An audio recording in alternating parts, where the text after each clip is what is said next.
Year तक। तो उसमें वन आईपीएस मतलब लेवल का एफिडेविट कोई और बनाता है, उस पर इनसे सिग्नेचर लिया जाता है और सिग्नेचर लेकर के इमीडिएटली पुलिस रजिस्टर करती है और फटाफट कार्रवाई शुरू करती है।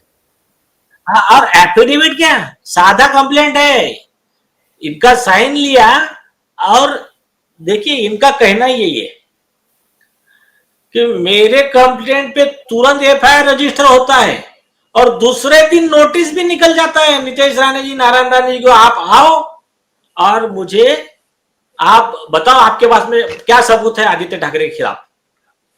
और रशीद खान पठान साहब प्रूफ के साथ में डिटेल कंप्लेंट देते हैं, उसमें रिक्वेस्ट करते हैं कि आप एफआईआर रजिस्टर करो गैंगरेप और मर्डर का, उसमें 1.25 साल से एफआईआर रजिस्टर नहीं हो रहा है। तो ये दिखाता है लेकिन अब तो सरकार भी बदल गई सर, तब क्यों नहीं हो रहा है? हाँ नहीं उसमें है ना, पुलिस डिपार्टमेंट के जो तथाकथित है, जो ये ओवर कॉन्फिडेंस में थे कि हमारे तक कभी मामला नहीं पहुंचेगा। अभी सारा अभी तो देखिए इनके जो कुछ चीजें एफिडेविट में भी उन्होंने बता दिया, मेरे पास में बहुत कुछ है, मैं सिर्फ इतना ही दे रहा हूं, अदर मैं एडिशनल एफिडेविट में दे रहा हूं। कौन सी चीज कहां कैसी दी गई, कौन सी रोकी गई, कहां कौन सी अलग स्पेयर में है, कौन सा वीडियो कहां पर है, कौन से पार्टी के फोटो, पार्टी का वीडियो, आई विटनेस कहां क्या है ना, सब व्यवस्थित है। अभी मालूम पड़ेगा इनको सबको कि भगवान की मार कैसी रहती। अगर इस प्रेयर की 5 महत्वपूर्ण बात मैं आपसे जानना चाहूं और जो दर्शक जानना चाहें तो वो क्या है सर जो इन्होंने प्रेयर किया है? प्रेयर नंबर 1, मुझे इस पिटीशन में को पिटिशनर बनाया जाए। प्रेयर नंबर 2, रशीद खान पठान इनके कंप्लेंट पे आदित्य ठाकरे एंड अदर्स के खिलाफ में जो भी रेप मर्डर वाला जो भी चार्जेस उन्होंने लगाया उसमें एफआईआर रजिस्टर करके इन्वेस्टिगेट करो, सच बाहर लाओ। नंबर 3, इस केस में पुलिस की गलतियों की वजह से मुझे मेरे फैमिली को बहुत हरेसमेंट हुआ, उसका मुझे इंटरिम कॉम्पेंसेशन दिया जाए और ऑब्वियसली वो लॉ है, उस सरकार देने को बाध्य है और सरकार उन दोषी अधिकारी के सैलरी में से, उनके प्रॉपर्टी में से सरकार वसूल करेगी बाद में। ये number 3। Number 4, Aditya Thackeray and others का नार्को टेस्ट कस्टोडियल इंटरोगेशन किया जाए। उसके बाद में इसमें एक बहुत इंपॉर्टेंट फैक्टर है, जो फैक्टर जुड़ा हुआ था सिर्फ मतलब दिशा सलेम के पिताजी को ही वो जुडिशियल राइट था, आज वो भी कंप्लीट हो गया। इन्होंने क्लियर लिखा है कि मेरे बेटी का डेथ हुआ, इनको डेड बॉडी देखने नहीं दिए, वो सतवंत सिंह उधर से आ रहा है, वो देख पा रहा है, रोहन राय देख ले रहा है, बाकी सब देख ले रहे हैं, इनको नहीं देखने दिए। फिर इनके बेटी का पोस्टमार्टम 3 दिन के बाद कर रहे हैं और सुशांत सिंह का सेम डे पे कर रहे हैं। और वो ना एक अधिकारी से मेरा बात हो रहा था, मैंने एकदम रफ वर्ड में बोला, मैंने वो तुम्हारी स्टोरी हमको मत सुना, जो भी टेस्ट होती है ना, आरटीपीसीआर टेस्ट आधा घंटे में भी आ सकती है, 1 घंटे में आ सकती है। दूसरा, आरटीपीसीआर टेस्ट आपने सतवंत सिंह की थी क्या? और जब रेप का मामला है उसके एविडेंस डिस्ट्रॉय हो सकते हैं, अब उसमें आप 3 दिन लगा रहे हो, बेवकूफ समझते क्या पब्लिक को? तो ये जो भी एक बचाना चाह रहा था उनको, उसको एक हमारा जवाब था हमारी टीम का। तो एक बहुत इंपॉर्टेंट चीज अब इन्होंने क्या किया, 174 सीआरपीसी के तहत में एक्सीडेंटल डेथ रिपोर्ट वाला केस रजिस्टर किया। वो भी एफआईआर ही होता है लेकिन एक्सीडेंटल डेथ रिपोर्ट होता है। अब एडीआर का जो 174 है उसका 176 सीआरपीसी है, उसका सबसेक्शन 4 है, ये एफिडेविट में लिखा है कि 176(4) के तहत क्या है कि जो एग्जीक्यूटिव मजिस्ट्रेट एक इंक्वायरी करता है और एक पुलिस ऑफिसर इंक्वायरी करता है, 2 पैरेलल इंक्वायरी चलती है इसमें।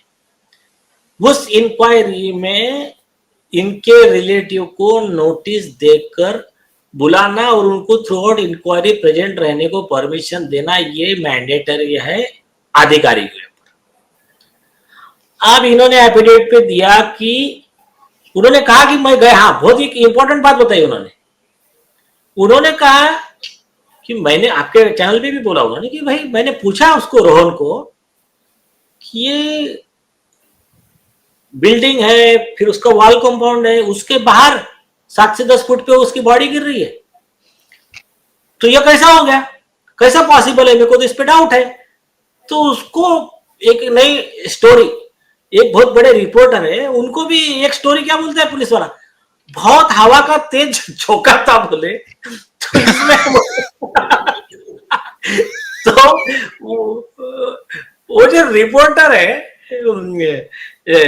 मेरे ख्याल से जयेश कुमार शाह जी शायद, दिव्य भास्कर गुजराती के, कि हाँ उनका ही शायद, तो वो रिपोर्टर ने उस पुलिस अधिकारी को पूछा, बोले साहब आप चलिए, आप बताइए जिस दिन उतना हवा का फोर्स रहता है ना, उस दिन हम जाते हैं, उतने ही वेट के ऊपर से बॉडी छोड़ते हैं, आप बताइए कितनी दूर उड़कर कितने दूर जाती है, तो बोले फिर चुप हो गया।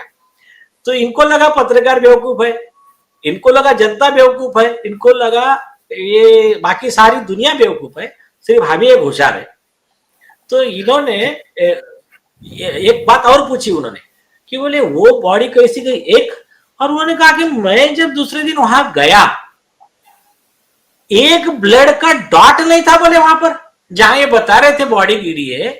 तो ये भी बहुत सीरियस विषय है, तो ये इसमें लिया गया है एफिडेविट में, इस पॉइंट पे भी इन्वेस्टिगेशन होना चाहिए। और जब इंक्वायरी चल रही है तो एज ए रूल तुमको सीन रिक्रिएशन करना है ना, उसको जाकर उसी वेट का एक बॉडी बनाओ और ऊपर से फेंको, कहां गिरता है देखो। तो ये करते समय दिशा के पेरेंट वहां रहना जरूरी है, तो ये इन्होंने किया ही नहीं। तो इसके ऊपर एफिडेविट में लिखा है कि इस बार एसआईटी को बोलो ये करे, और मेरे सामने, मेरे और मेरे लॉयर के सामने करे, ये एक पॉइंट उसमें लिख दिया गया है। और उसमें ये प्रेयर में उन्होंने किया, लिखा है, ये प्रेयर उनका है कि मेरे और मेरे वकील के सामने सीन रिक्रिएट हो। यस यस यस, ये हाईकोर्ट में ये भी उनका ये है। बाद में वो केस लॉ दिए है 2-4, जिसमें बताया गया है कि ये जो ये होता है 174 सीआरपीसी का पहले वाले जो डिसऑनेस्ट और क्रिमिनल आरोपी पुलिस अधिकारी ने जो क्लोजर रिपोर्ट बनाया है, उसके बेस पे ना आरोपी कोई बेनिफिट उठा सकता है, ना पुलिस कोई बेनिफिट उठा सकती है। ये बात तो और है कि अब तो सरकार ने ही खुद इस केस को रीओपन कर दिया, मतलब अर्लियर रिपोर्ट ये प्रॉपर नहीं थी, ये तो प्रूव हो गया, लेकिन वैसा भी उसके आधार पे कुछ ये उठा नहीं सकते। एक पॉइंट ये भी लिखा है। दूसरा इसमें केस लॉ दिया है, लॉ बताया है कि इस केस में पहली चीज जो भी रिपोर्ट थी इनकी कंक्लूजन की, वो रिपोर्ट देना चाहिए था एडिशनल मेट्रोपॉलिटन मजिस्ट्रेट ऑफ बलाट ज्यूरिडिक्शन। इन्होंने कोर्ट में दिया ही नहीं है, इन्होंने उठा के इनका नीचे का senior pi Malvani ACP Malvani को बोलता है ये रिपोर्ट है, वो बोलता है ओके क्लोज एक्सेप्टेड। तो ये जज खुद बन गए। तो उसके ऊपर वो लॉ मेंशन किया है जो हाईकोर्ट के डिवीजन बेंच के गाइडलाइन थे कि ये हो ही नहीं सकता, ये मिसयूज ऑफ पावर है, आपको रिपोर्ट कोर्ट में प्रोड्यूस करना है और उसकी एक कॉपी पेरेंट्स को देना है, मतलब दिशा सालियान के माता पिता को देना है, ये मैंडेटरी है। तो ये मालवनी पुलिस कौन से ऑक्सफोर्ड के डिग्री से पाकिस्तान का लॉ पढ़कर आई है कि सारे दुनिया का लॉ एक साइड में और इनका लॉ एक साइड में, कुछ मतलब ये भूल गए कि वो इंडिया में मुंबई में जॉब कर रहे हैं, पाकिस्तान में जॉब नहीं कर रहे हैं, और उठा के वहां पर ही क्लोज कर दिया उन्होंने। तो ये सारी बातें एफिडेविट में लिखी गई है कि आप ये इसका भी इंक्वायरी करो, जुडिशियल, इसमें ये कहा गया कि अब इसकी जुडिशियल इंक्वायरी बैठाओ कि ये पुलिस अधिकारियों ने जो मिसयूज किया है उसके ऊपर जो जिम्मेदार है, इंक्लूडिंग सीनियर ऑफिसर डीसीपी तक, जो नितेश राणे जी ने नाम बताया था, जो डीसीपी इनके पीछे पड़ा था, इनसे जो एविडेंस मांग रहा था, वहां तक सबके ऊपर कार्रवाई होनी चाहिए, ये इसमें मांग की गई।